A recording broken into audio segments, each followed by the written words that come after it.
مقتدا صادر سروکی راوت صادر رادگهینی جه اگر کم و بونا کشان لدم بوری دا بویا اگر گو کرد هزرا جدابونه بگن و جدابونا کردان جی لدم نوکه دا دبیت اگر سرهلدانا کشان. ده چاف بکفتنه که داد گل روشنما شرق الاوسط صادر لسر پرسا رفراندوما هرم راگهاند پیوندی به سرکردتی کردی و گیریه و هیوی خواستیه گو رفراندوم به هتا پاشخستن و کرد بشکن جراقه و تخوازین ادگل مدا بمینن.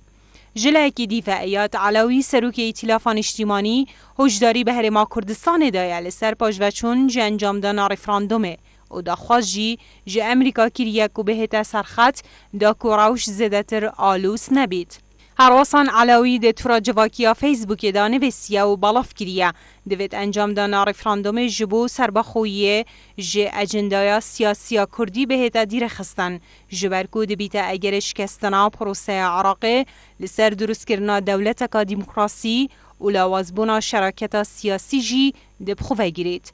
هر لدور وی بابتی هف پیمانی دولتا یا ساب دیر زانید که ریفراندوما هرمه لدم خوی دیارکیری دا بهتا انجام دان و بوچونا هف پیمانیه گو لبرانبری چند امتیازات اکان جه بغدا ده هرم ریفراندوم پاشخید. و لسر پرسا ریفراندوم جاسم محمد پارلمانتر دولتا یا سال جواتانی نرانگوتی بشتی پیرو کرنا سیاستا فروتنا نفس بشوی که سربخو جلی حکومت هرمه و ولاتی جدست تجاریو بکاریو به موچهیت نالن و هرچند هرم 20 ساده یا نفت عراقت فروشید بله موچه خورنوه هر 6 روژان جره که موچهی ورد گرن. هر واسان لوینا بازرگانی هرم جیلاواز بویا ناف بری گوچی کوپنگ